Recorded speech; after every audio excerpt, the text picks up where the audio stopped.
Barokahna sekolai. Ada yang bertanya sama saya ketika saya berbicara di suatu majelis.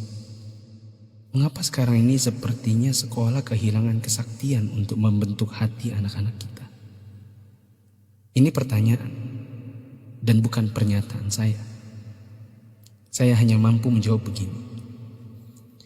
Dulu orang tidak sekolah setinggi sekarang ini.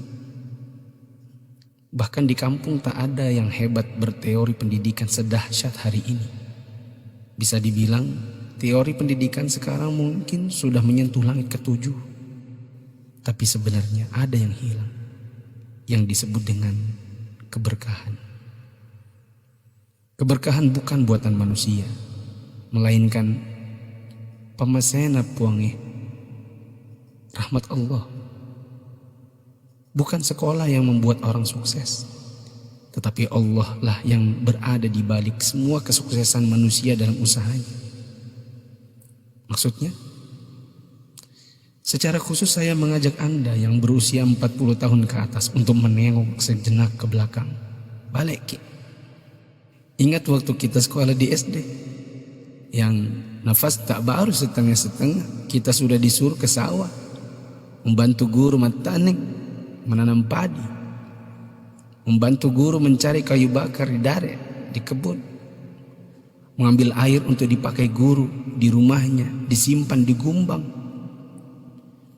Teori praksis pendidikan saat ini akan berkata bahwa ini tak ada hubungannya dengan kurikulum dan media pendidikan dan lain-lain.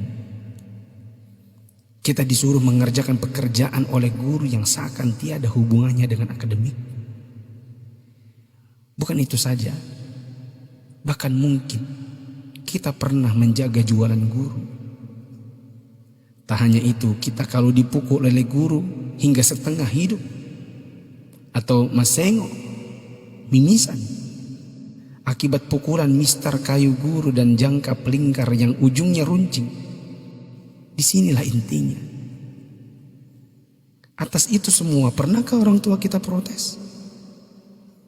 Pernahkah orang tua kita mengeluh dengan tugas-tugas tadi? Pernahkah orang tua kita melarang kita ikut ekskul dalam tanda kutip yang saya sebutkan tadi, mencari kayu, mengambil air? Sama sekali no. Orang tua kita tak pernah mempersoalkan. Inilah mata air yang mengalirkan keberkahan. Atas kesabaran orang tua terhadap dunia persekolahan, Allah pun turun dengan tangannya. Dia membalas kebaikan hati orang tua atas penghormatan terhadap guru dan eksistensi sekolah yang bahkan mungkin dengan segala kelemahan. Tak perlu pakai teori pendidikan, sebab orang tua kita tak paham itu semua. Tapi teori dan kehendak Allah yang berlaku. Inilah yang disebut dengan barakah, keberkahan. Boleh jadi kita sudah jauh berjalan, tapi mari kita tengok sejenak betapa hebatnya pendidikan orang dulu. Kebodohan guru zaman dulu dengan ekskulnya, serta kesabaran orang tua dengan ketidakpahamannya, rupanya mengusik Allah Ta'ala dengan menurunkan barakah pamasya atas berkat rahmat Allah. Bukan hanya bagi guru, tidak juga hanya untuk orang tua. Bahkan keberkahan itu pun dinikmati oleh anak didik. Tengoklah sekarang, orang tua memenjarakan guru, anak memfitnah gurunya, dicubit bilangnya ditempeleng, diajari katanya dicaci maki, dinasihati lapornya dihina, ditegur ujarnya dipermalukan. Bagaimana mungkin berkah Allah bisa datang? Anda yang berumur 40-an, pernah kita melakukan ini? Bahkan kita membohongi orang tua karena melindungi guru. Kalau perlu orang tua tak perlu tahu apapun keadaannya.